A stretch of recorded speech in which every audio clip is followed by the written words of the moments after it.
Lili Téllez difundió una mentira fabricada sobre impuestos a las herencias y el presidente de la Suprema Corte la desmontó frente a todos, con datos, con calma, sin darle un centímetro donde esconderse, sin gritos, sin insultos, solo la corrección quirúrgica de quien sabe exactamente lo que está haciendo. Y eso, mis amigos, duele más que cualquier pelea a los gritos. Y si aún no sabes de qué va este caso, suscríbete a este espacio ahora mismo, porque esto recién empieza a abrirse y no querrás perderte lo que viene. Porque lo que está detrás de este episodio va mucho más allá de una senadora que se equivocó. Téllez no se equivocó. Téllez construyó.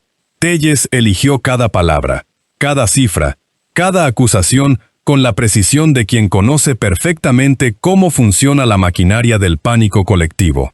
Y eso, como vamos a ver, tiene un nombre que incomoda bastante más que el de error de interpretación. Porque hay algo que necesitas saber antes de que entremos al fondo del asunto. Esta mujer no es una improvisada. Téllez fue periodista durante años, y no de los que cubren eventos de 15 años y cortes de listón. Cubrió política, cubrió poder, cubrió instituciones. Conoce los mecanismos internos de una sesión de la Suprema Corte mejor que la mayoría de los ciudadanos que la vieron gritar en cámara. Sabe qué es una resolución vinculante. Sabe qué es una opinión personal dentro de un debate técnico. Sabe que la Corte constitucionalmente no puede crear impuestos. Eso es facultad del Legislativo, del Senado, de la institución en la que ella misma cobra un salario plurinominal para sentarse a legislar. Lo sabe todo. Y aún así armó el video. Aún así puso las cifras. Aún así lanzó la alarma. Suscríbete a este espacio si quieres que sigamos abriendo este tipo de casos uno por uno. Porque lo que vamos a ver hoy apenas rasca la superficie de un patrón que lleva años repitiéndose. Para entender la magnitud de lo que Téllez hizo, primero hay que reconstruir el escenario exacto. Porque sin contexto la maniobra parece un accidente y no lo fue. La Suprema Corte sesionaba sobre un asunto técnico y muy específico. ¿Qué tratamiento fiscal corresponde al dinero acumulado en una Afore cuando el trabajador que lo ahorró muere antes de jubilarse? Ese dinero queda en una zona gris jurídica. Dos tribunales distintos del país lo habían resuelto de manera diferente. Uno determinó que ese ahorro laboral, aunque pase a los familiares del trabajador fallecido, no constituye técnicamente una herencia en el sentido jurídico clásico, y por tanto, no debe tributar como una. El otro tribunal dijo que, aunque no tenga la forma jurídica exacta de una herencia, se comporta funcionalmente como tal y debería recibir el mismo tratamiento fiscal. La Corte tenía que unificar ese criterio para que no siguiera existiendo una contradicción entre dos resoluciones de distintos órganos. Eso era todo. Un debate técnico entre ministros, sin propuesta de nueva ley, sin instrucción presidencial, sin ningún plan de gravar el patrimonio de las familias mexicanas. Solo ministros haciendo el trabajo para el que fueron designados. Y en medio de esa sesión técnica, la ministra Lenia Batres expresó, a título personal, su opinión de que en México las herencias en general deberían pagar impuestos. Una opinión, un punto de vista, el tipo de cosa que cualquier ministro puede decir durante un debate sin que eso represente una resolución, ni mucho menos una política de Estado. Batres habló como integrante de un órgano colegiado que debate antes de votar. Eso fue todo lo que ocurrió. Comenta ahora mismo si ya entiendes hacia dónde va este asunto, porque lo que Téllez hizo con ese pequeño detalle es lo que vamos a ver en este momento. Téllez tomó esa opinión personal de Batres, la arrancó de su contexto, la amplió, la distorsionó y la convirtió en una declaración de guerra contra el patrimonio de los mexicanos. Publicó un video acusando directamente al gobierno de Claudia Sheinbaum de planear arrebatarle a las familias casi la mitad de lo que habían ahorrado toda su vida para dejarle a sus hijos. Habló de porcentajes concretos, habló de cifras específicas, Habló de un plan orquestado desde la presidencia para vaciar los ahorros heredados. Todo presentado con la urgencia de quien tiene acceso a información exclusiva y con el fuego de quien lleva años afinando el arte de convertir una chispa técnica en un incendio nacional. Y aquí es donde hay que detenerse, porque hay algo en la arquitectura de ese video que no es casual y que dice más sobre Telles que cualquier entrevista que le hayan hecho en su vida. Porque Telles habló de cifras. Eso importa. Cuando alguien miente sobre un hecho político abstracto, el daño tiene un techo. Pero cuando alguien pone porcentajes en la boca, cuando dice algo así como, te van a quitar casi la mitad de lo que dejaste a tus hijos, ocurre algo diferente en el cerebro del espectador. Las cifras anclan. Las cifras se graban. Las cifras circulan en el chat familiar a una velocidad que ninguna corrección posterior va a igualar jamás. Y Telles lo sabe. Lo sabe porque fue periodista. Lo sabe porque entiende perfectamente cómo viajan los mensajes de pánico en la era de los grupos de WhatsApp.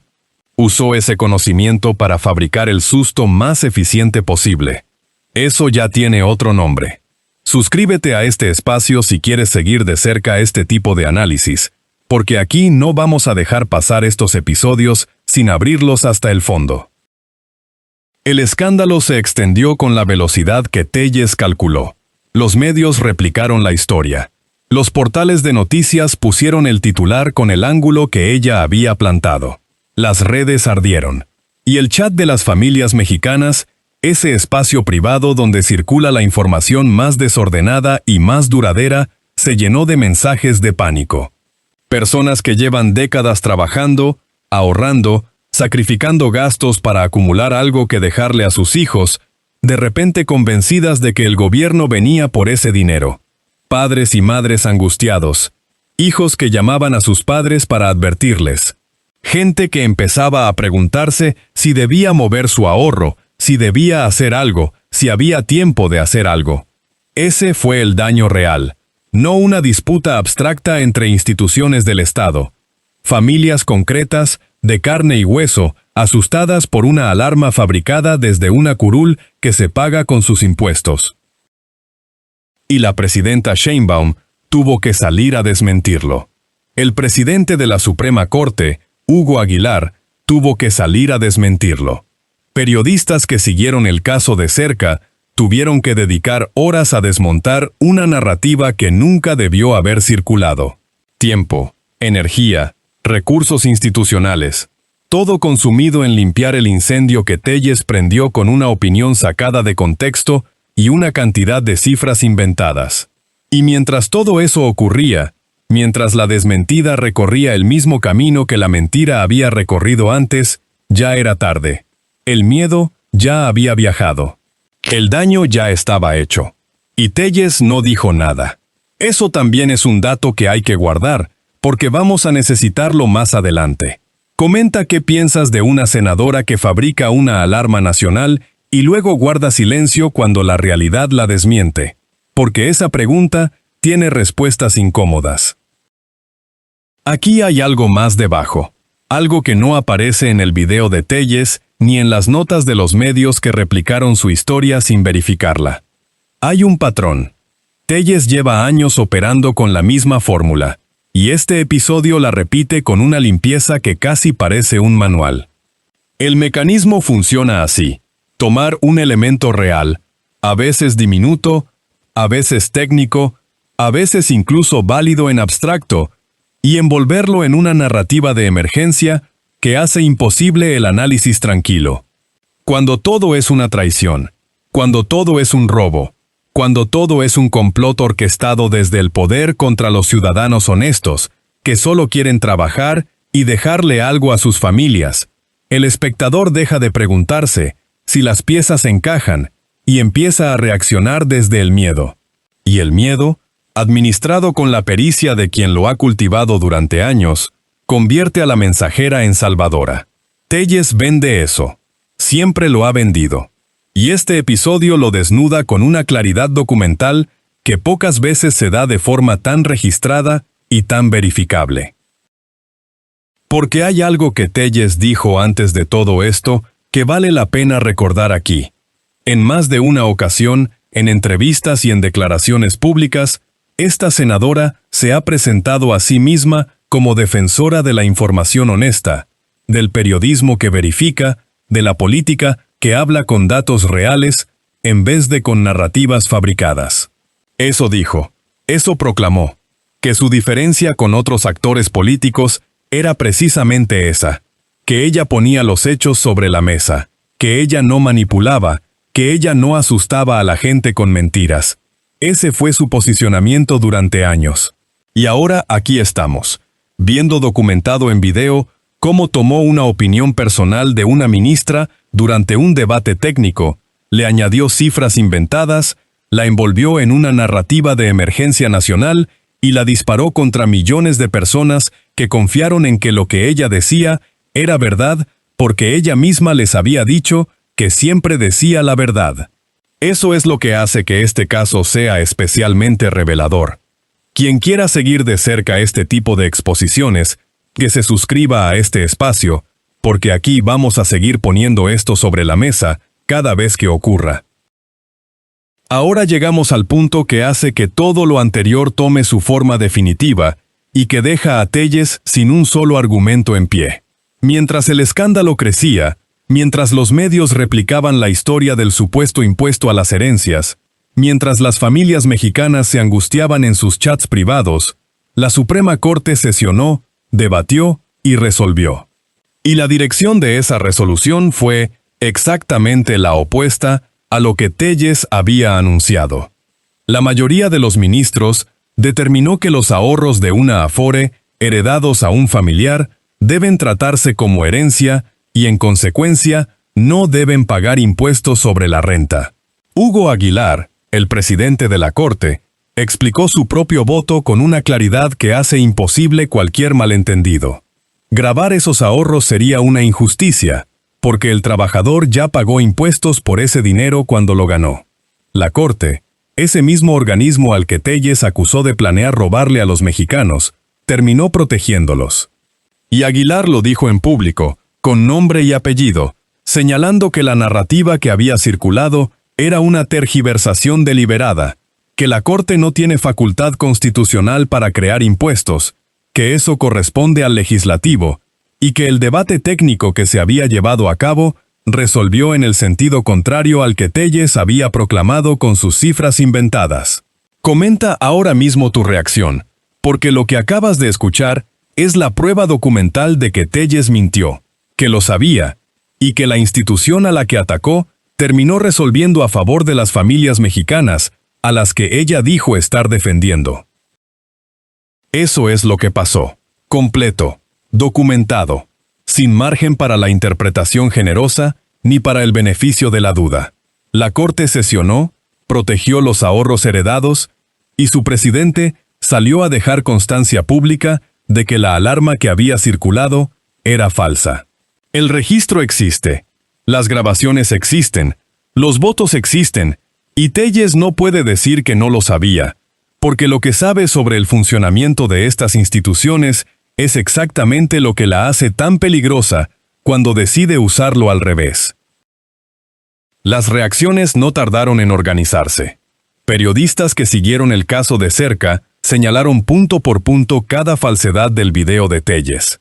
Explicaron qué es una sesión de la Corte, qué significa que un ministro exprese una opinión personal, qué diferencia jurídica existe entre un debate y una resolución vinculante, y por qué Telles, con su formación y su trayectoria, no podía ignorar ninguna de esas diferencias. La presidenta Sheinbaum salió a aclarar que México es uno de los pocos países del mundo donde las herencias están exentas del impuesto sobre la renta, que no existe ninguna propuesta gubernamental para cambiar eso, y que así seguirá siendo. El periodismo que todavía verifica antes de publicar dejó a Telles sin un solo punto de apoyo. Cada cifra que había puesto en circulación quedó desmontada. Cada acusación que había lanzado quedó sin sustento. El andamiaje completo del video colapsó bajo el peso de los hechos registrados. Pero Telles no rectificó. Ya lo sabes, amigas y amigos, porque rectificar implicaría reconocer que lo que hizo fue construir una falsedad con pleno conocimiento. Y ese reconocimiento tiene un costo político que Telles ha calculado que supera al costo de quedarse callada. Entonces el ciclo se cierra sobre sí mismo de la misma forma en que siempre se cierra. Fabricar la alarma, esperar que circule, encajar el daño reputacional que le genera al adversario, y cuando la desmentida llega, ya el fuego cumplió su función. El miedo ya viajó. Las familias ya se angustiaron.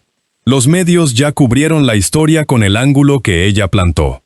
Y el silencio posterior no tiene el mismo alcance que el grito inicial. Nunca lo tiene. Eso también lo sabe Telles. Eso también está en el manual. Y aquí viene la pregunta que este caso planta en el centro de la conversación pública y que nadie está respondiendo con la seriedad que merece. ¿Qué consecuencias reales enfrenta una senadora de la República cuando fabrica una narrativa de pánico sobre una institución del Estado, genera desinformación masiva entre millones de ciudadanos, consume el tiempo y los recursos de la Presidenta de México, del presidente de la Suprema Corte y de decenas de periodistas que tienen que desmontar algo que nunca debió circular? Y lo hace desde una posición institucional que le otorga acceso a medios y una amplificación que ningún ciudadano común tendría jamás. ¿Qué consecuencias? Porque hasta ahora la respuesta que el sistema ha dado es inequívoca. Ninguna. Cero. Y eso, más que el episodio concreto de las herencias, más que la mentira específica de Telles, es lo que debería preocupar a cualquiera que todavía crea que las instituciones sirven para algo más que para proteger a quienes saben cómo usarlas. Porque si una senadora plurinominal, pagada con el erario, con formación periodística, con pleno conocimiento del funcionamiento de las instituciones que atacó, puede fabricar una alarma nacional falsa, dejar a millones de familias con miedo durante días, obligar a la presidenta del país y al presidente de la Corte a salir a desmentirla, y luego guardar silencio sin ninguna consecuencia formal, entonces el problema ya no es Telles. El problema es el sistema que lo permite. El problema es la ausencia de un mecanismo que haga que mentir desde una curul tenga un precio real. Y ese problema es estructural, lleva años ahí, y nadie con poder para resolverlo parece tener el menor incentivo para hacerlo. Aquí lo vemos claro. Mientras mentir desde el poder sea gratis, habrá quienes sigan haciéndolo. Telles sabía lo que hacía, cada cifra que puso, cada acusación que lanzó, cada familia que asustó, todo calculado. Y el presidente de la Suprema Corte tuvo que salir a limpiar el desorden que ella dejó, con datos, con calma, con la corrección en frío que marca más que cualquier grito. Eso es incendio provocado, y el problema es que en este país no existe todavía un extintor institucional que alcance a quien lo prende desde una curul. Si quieres seguir viendo este tipo de casos expuestos hasta el fondo, suscríbete a este espacio, porque hay más expedientes como el de Telles esperando a ser abiertos y aquí no vamos a dejar de abrirlos. El registro existe, la verdad existe, y este espacio va a seguir poniéndola frente a ti cada vez que alguien con poder decida que mentirle a los mexicanos es una estrategia viable. Ya lo sabes.